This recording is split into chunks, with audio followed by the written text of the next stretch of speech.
Burkina Faso صدارتی محل میں ایک ایسا واقعہ پیش آیا جس نے سب کو ہلا کر رکھ دیا۔ جہاں اقتدار کے فیصلے ہوتے تھے وہاں ایک عام سی ملازمہ الما نے ایسا گیم کھیلا کہ ابراہیم ٹراورے کی حکومت خطرے میں پڑ گئی۔ مگر اس مرد مجاہد نے اپنے ایمان سے ثابت کر دیا کہ عورت مرد کی کمزوری نہیں بلکہ دشمن کی چال تھی۔ جانیے کیسے یہ جاسوسہ پکڑی گئی اور اس کی حقیقت نے ملک میں بھونچال کیسے برپا کر دیا۔ السلام علیکم پیارے دوستو، برکینا فاسو کا صدارتی محل جہاں اقتدار کے اہم فیصلے ہوتے تھے اور ملک کی تقدیر لکھی جاتی تھی، اب ایک نئی اور غیر معمولی کہانی کی ہوا چل پڑی تھی۔ اس محل کی راہداریوں میں ہر روز فوجی افسران، اعلیٰ حکومتی اہلکار اور خفیہ اداروں کے نمائندے آتے جاتے تھے۔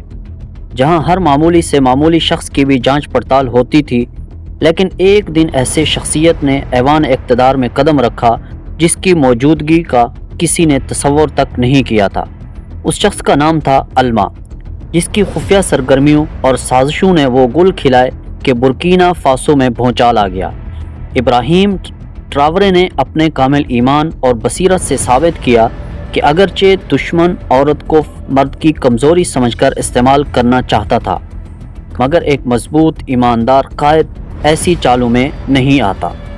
الما بظاہر عام سی ملازمہ معلوم ہوتی تھی جو نرمی سے بات کرتی تھی، نگاہیں جھکائے رکھتی تھی اور ہر وقت خاموشی کی چادر اوڑھے رہتی۔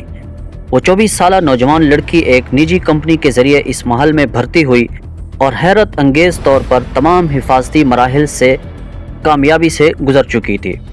روزانہ آگ کے معمولات کے دوران وہ ہر حکم کی بجا آوری میں پیش رہتی اور کبھی بھی اعلیٰ افسران سے آنکھ ملا کر بات کرنے سے گریز کرتی تھی۔ اس کا انداز اتنا محتاط اور غیر نمایاں تھا کہ اسے دیکھ کر کوئی شک تک نہ کر سکتا تھا کہ وہ محل کے کسی راز میں شریک ہو سکتی ہے۔ الما کا انکشاف اور ابراہیم ٹراورے کی حکمت عملی۔ پھر اس کہانی نے ایک نیا موڑ لیا۔ ملازمت کے چوتھے دن الما نے ابراہیم ٹراورے کو ان کا پسندیدہ مشروب چائے پیش کی تو ایک لمحے کے لیے صدر کی تیز نگاہوں نے ایک غیر معمولی سی چیز محسوس کی۔ الما کے سر پر بندھے ہوئے سکارف کے نیچے ایک چمکدار دھاتی چیز نظر آئی جو دراصل ایک خفیہ ڈیوائس تھی جو اس کے کان میں چھپی ہوئی تھی۔ اسی دوران ابراہیم ٹراورے کو اندازہ ہو گیا تھا کہ الما محض ایک نوکرانی نہیں بلکہ ایک زندہ ریکارڈ ہے۔ وہ ایک تربیت یافتہ جاسوسہ تھی، ایک دشمن کے لیے حساس معلومات اکٹھی کر رہی تھی۔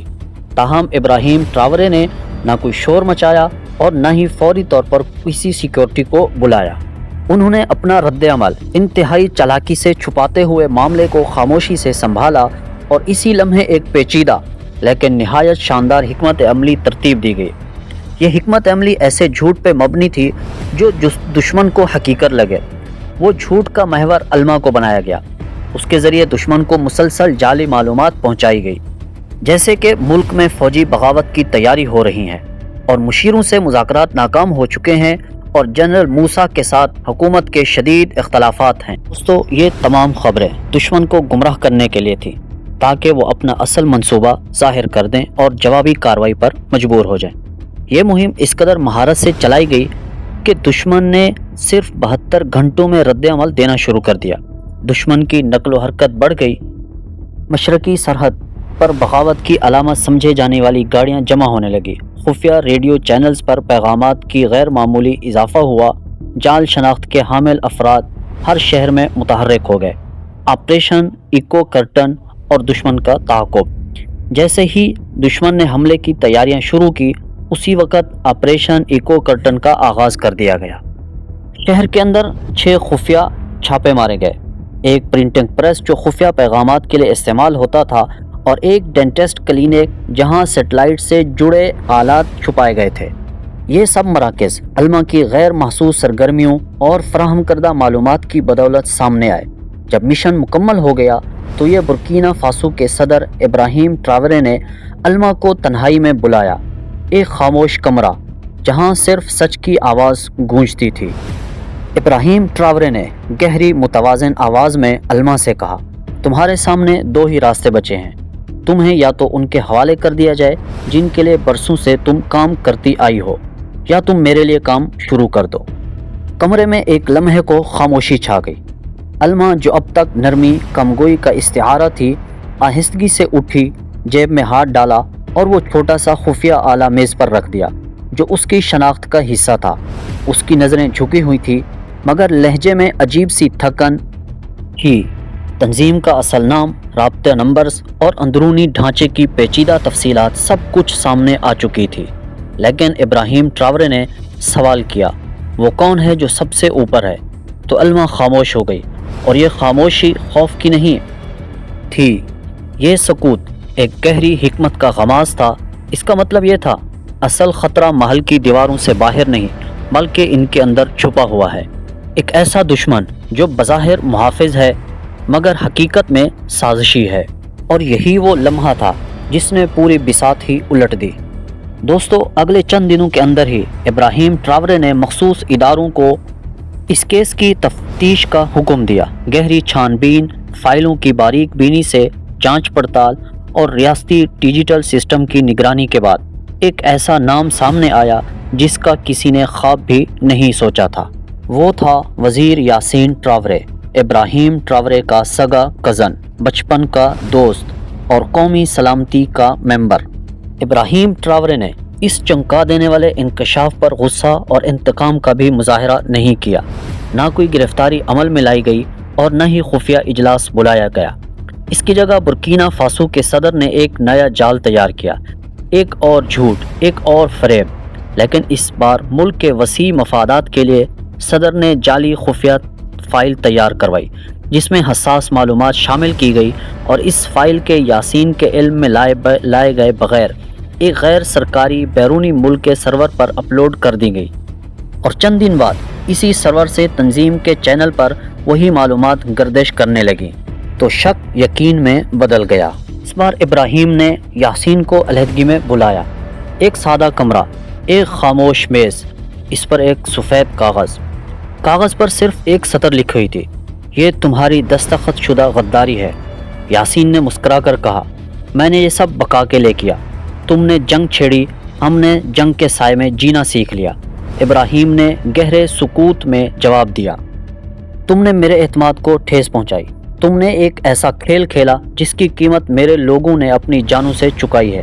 یہ بقا نہیں ہے، سراسر غداری ہے۔ اسی شام ابراہیم نے عوام سے خطاب کیا، صاف الفاظ میں کہا، چاہے وہ میرا بھائی ہو، میرا دوست ہو یا میرے خاندان کا فرد، جو سچائی سے منہ موڑے گا اسے معافی نہیں ملے گی۔ دوستو، اس کو وزارت کے عہدے سے ہٹا دیا گیا۔ اور یوں علما کی کہانی کا اختتام نہیں ہوتا، بلکہ وہیں سے اس کی زندگی کا نیا آغاز ہوا۔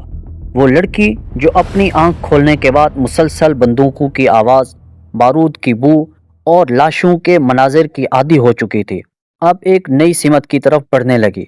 اس کا بچپن امن سے مزین نہیں تھا، ایک ایسا بچپن جس میں اسے اس کے گاؤں سے اغوا کر کے دہشت گرد تنظیم کے ساتھ شامل کر دیا گیا، جہاں اسے سکھایا گیا کہ دشمنی، نفرت اور تشدد ہی اصل طاقت ہے اور یہی کامیابی کا راستہ ہے۔ لیکن اب ایک نئے سفر کا آغاز ہو چکا تھا۔ علما کو پہلی بار ایک نئی طاقت کے آغاز کا شعور حاصل ہو چکا تھا۔ یہ تھی سچائی کی طاقت، وہ طاقت جو نہ خون بہاتی ہے، نہ ہی عمارتیں گراتی ہے، بلکہ دلوں کو جوڑتی ہے، ذہنوں کو بدلتی ہے اور قوم کو جگاتی ہے۔ ابراہیم ٹراورے نے نہ صرف دشمن کی چالوں کو ناکام بنایا، بلکہ دشمن لڑکی جو خفیہ ایجنٹ تھی، نہ صرف اسے معاف کر دیا، بلکہ اس جاسوسہ لڑکی کو ایک نئی زندگی دی۔ یہ شاید دنیا کی تاریخ میں پہلا موقع تھا جب کسی ریاست کے سربراہ نے ایک جاسوس کو محض جیل میں ڈالنے کی بجائے اسے شعور محبت، انسانیت کا سفیر بنا دیا۔ ابراہیم ٹراورے نے نہ صرف بغاوت کو ناکام بنایا بلکہ ذہنوں کی آزادی کی تحریک دی۔ ان کا ماننا ہے کہ دشمن باہر سے ہو تو اس کو شکست دینا ممکن ہے، مگر دشمن اندر کا ہو تو اس کو شکست دینا، اس سے لڑنا بہت مشکل ہے۔